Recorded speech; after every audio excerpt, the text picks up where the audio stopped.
Cuando era más chico me gustaba mucho leer, me gustaban mucho los libros de misterio y de conspiraciones, sobre todo muy al estilo Dan Brown. Luego de eso llegó a la universidad y además de quitarme el sueño y las ganas de vivir, me quitó este hábito de lectura. Es por eso que decidí un poco crear esta sección del canal para así a ver si puedo recuperar mi hábito de lectura y además poder contarles de libros que quizás les puedan parecer interesantes o que a mí al menos me parecen interesantes. Es por eso que hoy partiremos con The Deep, cuándo renunciar y cuándo perseverar.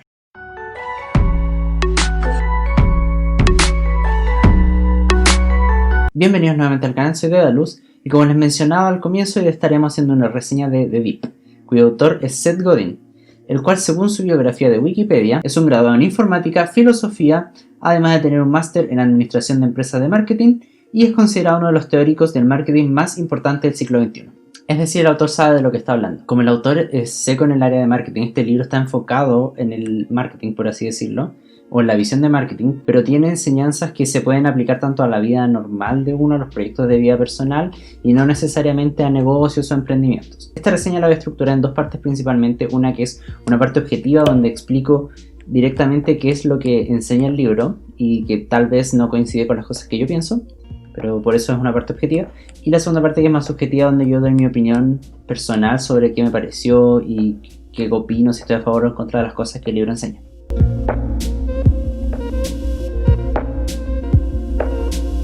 El libro parte enseñándonos que cuando empezamos un proyecto debemos apuntar a ser el mejor del mundo en este proyecto. Muestra imágenes en las que se ve la diferencia entre ser el primer, segundo o tercer lugar a nivel de porcentajes. Además nos muestra cuáles son los beneficios de ser el mejor del mundo en lo que hacemos.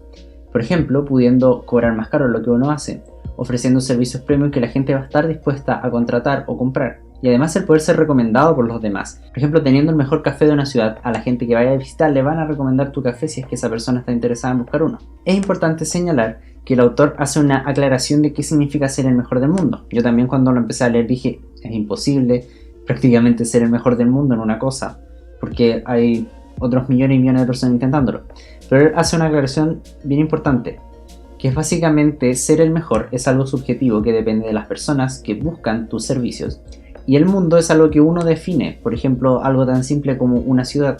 Uno puede decidir poner un café, como mencionaba antes, en una ciudad específica y ser el mejor del mundo va a implicar tener el mejor café para las personas que viven en esa ciudad o ofrecer el mejor servicio del café. No implica necesariamente ser el mejor del mundo completo.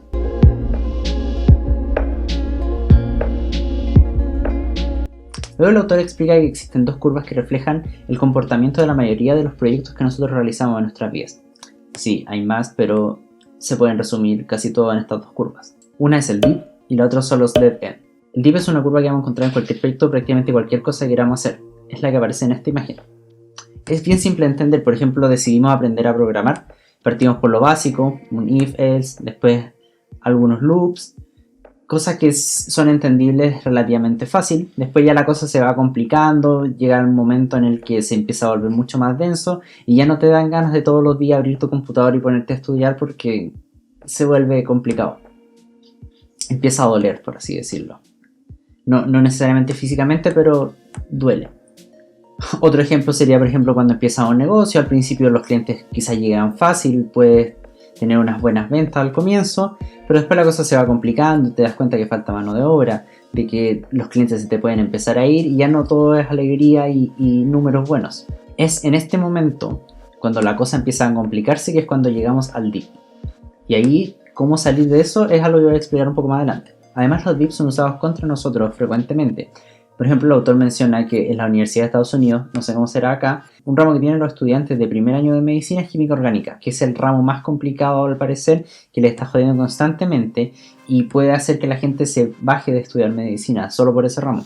Y ese ramo está creado según él para que solamente la gente que realmente está determinada a estudiar medicina, que es capaz de superar ese ramo, puedan ser los que sigan en la carrera y la gente que en verdad no está tan motivada o se da cuenta que no es lo suyo se salga a tiempo. Otro ejemplo sería, por ejemplo, las entrevistas laborales que generalmente constan de muchos pasos. Yo soy programador y en mi caso una entrevista puede ser una entrevista conversando con el psicólogo, otra técnica, otro con el jefe y así se van alargando.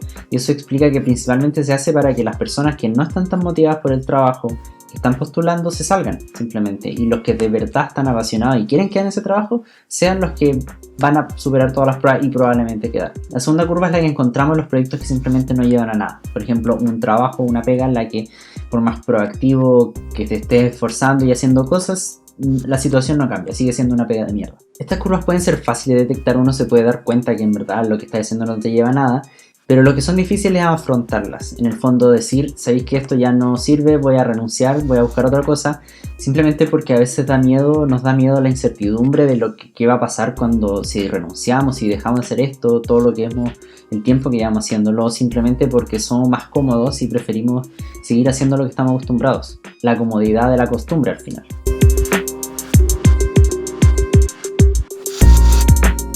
El autor menciona que además uno debe especializarse completamente en una cosa, y solo en una cosa. Por ejemplo, si eres un abogado y van a contratar tus servicios, no le va a importar a esa persona que además sea un buen golfista, él solo importa que tú seas para él el mejor abogado posible. Él plantea que básicamente hay que dejar de lado cualquier otra cosa que nos aleje de nuestro objetivo principal y renunciar a esas otras cosas. Volviendo a retomar un poco lo que mencionaba al comienzo de que debemos apuntar a ser el mejor del mundo. Para esto habría que renunciar a otras cosas que nos alejen de ese objetivo.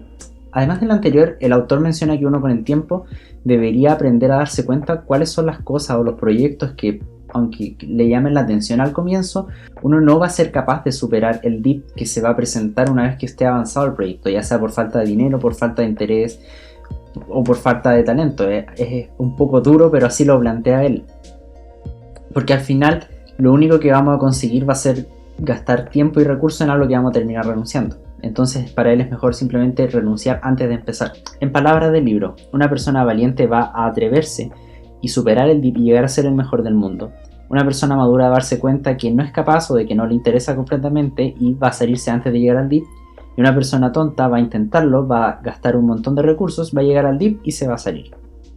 Me siento un poco identificado con esta parte, ya que a modo de anécdota hace creo que un par de años yo estaba a punto de iniciar un magíster en mi última universidad por unos convenios que habían, pero finalmente terminé durando un mes dentro del magíster a pesar de todo el papeleo y renuncié al tiro. Mi profesor estaba impactado porque simplemente me daba cuenta, yo sin haber leído nada de esto, me daba cuenta y yo pensaba que iba a llegar un momento en que probablemente iba a estar haciendo experimentos, cosas, no iba a llegar a nada, iba a estar chato porque ya había sentido esa sensación antes y no iba a querer. Y probablemente iba a querer renunciar en ese momento. Iba a ser un gastadero de plata porque a veces cuando digo ya voy a renunciar realmente lo hago sin importar lo que haya hecho antes, y ahí iba a haber gastado un montón de plata y tiempo. Y algo en mi corazón me dijo de antes como no, ¿para qué vas a meterte en eso si vas a estar sufriendo, si no realmente no te interesa tanto ni vas a ganar tanto? Y decidí renunciar al mes. Perdí como unas 50 lucas por haberme inscrito y resultó mejor. Después de eso llevo más de un año trabajando en un lugar que me hace feliz y no me estoy enfrentando a ese sufrimiento de estar en el magíster para conseguir algo que realmente no me iba a aportar en nada ni que me iba a hacer más feliz. Entonces cuando escogemos un objetivo en algo en lo que nos queremos poner a trabajar, vamos a empezar y en algún momento de eso sí o sí vamos a llegar a un dip. Lo importante es no renunciar en ese momento y no quedarse pegado ni seguir fluyendo con el dip hasta que mágicamente todo se solucione. La idea es, primer paso, darse cuenta que uno está en el dip, eso soluciona las cosas y es algo que con el tiempo uno se va dando cuenta, más fácil. Y a partir de ese momento empezar a luchar y esforzarse para salir de ese dip, para lograr resolver la adversidad o el dolor con el que uno se esté enfrentando. Aunque eso exija esforzarse más allá de los límites de uno mismo. Estamos demasiado acostumbrados a vivir en una sociedad donde todo es instantáneo, desde la comida hasta los mensajes, y eso implica que cuando uno se pone un objetivo, una meta, espera también resultados rápidos, ya sea, no sé, bajar de peso y verse bien. Y como los resultados generalmente requieren esfuerzo y paciencia, algo que puede llevar en meses o años, nos frustramos y renunciamos, y es algo que a mí me pasa frecuentemente. Por eso mismo, porque yo soy muy impaciente y siempre quiero las cosas rápido. Pero al final del día, el tipo que logra tener un cuerpo increíble entrenando o el que logra sacarse unos trucos increíbles en skate, es el tipo que se va a levantar y ir todos los días al gimnasio, esté lloviendo, esté con sol, esté nevando. Es el tipo que va a estar sacándose la chucha en la patineta de skate, rajándose la piel, rajándose las rodillas, hasta que logra conseguir los trucos que quiere, aunque sea como una frase muy cliché. Y es por esto mismo que una vez que hemos superado el dip, vamos a ser mejor que las otras personas que no lo lograron superar, vamos a ser mejores que nosotros mismos al comienzo de ese proyecto, y esto va a hacer que seamos el mejor del mundo o el mejor del mundo que nosotros planteamos, y por consecuencia va a traer los beneficios y recompensas que les mencionaba al comienzo. Todo esto se puede resumir en una frase del libro, muy breve: el dip es el camino al éxito.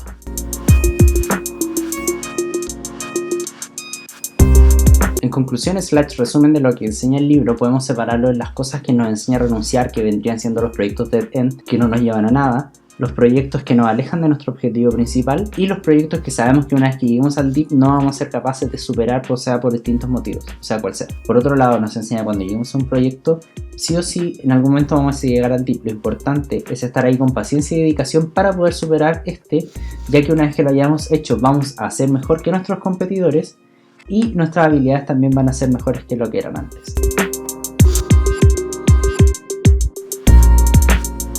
Ahora bien, vamos con un poco un análisis más personal del libro. Me gusta porque el libro es bien corto y me sirvió para volver a agarrarme el hábito de lectura. Realmente es corto y eso sí, a veces incluso se vuelve medio repetitivo. Es como que ya la tercera y cuarta vez que me dice que tenía que renunciar a las cosas que me alejan de mi objetivo, como ya lo entendí. No era necesario que me lo volviera a repetir por cuarta vez. Como les mencionaba al comienzo del libro, igual está enfocado como bien en el marketing, en los negocios, emprendimiento. Por eso mucho eso de ir como a ser el mejor, a luchar como para superar a tus competidores, es muy enfocado como en la competencia y ser mejor que los demás. Pero por otro lado, igual hay cosas que se pueden aplicar a proyectos de la vida, quizás no tan extremo como él lo plantea para los negocios. Pero por otro lado, como les digo, en los proyectos personales igual hay cosas que se pueden aplicar. Me gustan las cosas que te enseña como a renunciar, lo de los dead ends, que es verdad que a veces uno no se atreve a cambiar o a dejar de lado lo que está haciendo simplemente por la costumbre, porque da miedo. Y es verdad que a veces es necesario dar ese paso porque no estamos llegando a nada y solamente estamos gastando tiempo. Y al final es necesario atreverse a hacer eso. El otro que menciona, que es renunciar a las cosas que uno no se da cuenta que va a ser capaz, también me parece interesante. Porque, bueno, como les mencionaba con el caso del magíster, que yo me di cuenta de antes que no iba a ser capaz de aguantar todo el tiempo que iba a estar haciendo el magíster. Y eso te puede evitar llevar un mal rato. Quizás no es tan fácil darse cuenta de esas cosas, pero con el tiempo uno lo debería ir aprendiendo. Aunque una vez al final se tenga que enfrentar a cosas que va a renunciar. Que estaba equivocado al pensar que iba a poder superarse ese dip, pero eso mismo nos va dando experiencia cuando nos vamos encontrando con nuevos proyectos. En lo que sí estoy de desacuerdo es lo de la especialización como tan cerrada que él menciona, o el de renunciar a cualquier otra cosa que te aleje de tu objetivo. El tener que especializarse completamente en algo no es algo que me atraiga como pensamiento de vida, o sea, como modelo a seguir, porque siendo sincero, no sé si uno quiere ser basquetbolista y vivir completamente de eso y tener una buena vida solo dedicándote al basquetbol. Prácticamente tenéis que ser un Michael Jordan para que seas exitoso en eso. Y siendo honestos, no es una cosa fácil. Es por eso que después de leer el libro estuve estudiando un poco más del tema. Y llegué a un video de Tim Ferriss, que se los voy a dejar acá abajo. Tim Ferriss es el autor de la semana laboral de 4 horas. Ahí. Él plantea en ese video que entre ser especialista, o sea, saber mucho de una cosa, y ser generalista, que es saber de muchas cosas, pero nada tan específico, uno debería hacer una mezcla de ambas. Es decir, uno tener un grupo de habilidades que maneje relativamente especializada cada una, y que esa combinación de habilidades, por muy distinta que sean o muy alejadas estén unas de otras, te hagan único en cierto modo y entreguen el valor hacia los demás de que tú eres único por tener esas habilidades. Menciona, por ejemplo, ser experto en informática y ser experto en leyes. Y no sé, puedes desarrollar una aplicación enfocada en leyes con inteligencia artificial y que no un abogado cualquiera no va a saber eso, ni un informático cualquiera va a saber eso, porque cada uno está especializado en su cosa. Aquí es una mezcla de ambas. También menciona que, no sé, puedes mezclar saber mucho de finanzas, de matemática, con hablar muy bien en público. Al final son esa mezcla de cosas que es la que te hace ser especial, es la que te hace ser distinto a los demás. Tú entregas valor por tener ese conjunto de habilidades que no cualquiera las mezcla. Siento que hace que la vida por lo menos sea menos monótona, en cierto modo, porque estás aprendiendo de cosas distintas, estás como poniendo una visión única en las cosas que haces o los servicios que entregas al saber de distintas cosas. Es por eso que lo que plantea a ti me parece una visión mucho más completa e interesante de cómo llevar tu vida con las cosas que aprendes o con los proyectos que empiezas. Es un video muy interesante y la verdad bastante corto, así que por eso mismo se los recomiendo que los vean. Lo voy a dejar, como les dije, en la descripción. Hasta aquí llega el video de esta semana. Me parece un libro interesante. Si lo recomiendo, la verdad es que sí lo recomiendo. Es bastante corto, como les menciono. Tiene cosas que se pueden aplicar a la vida. Hay algunos detalles que obviamente no están todo lo que dije en este resumen. Si tienen la oportunidad, leanlo. es bueno y el autor también me parece interesante, así que tal vez esté trayendo algún otro libro de él a futuro en el canal. Eso sería todo. Si les gustó, denle like, pueden compartirlo si tienen algún grupo de gente que le gusta reseñas de libros o que lee libros, y nos estamos viendo en otro video la próxima semana. Adiós.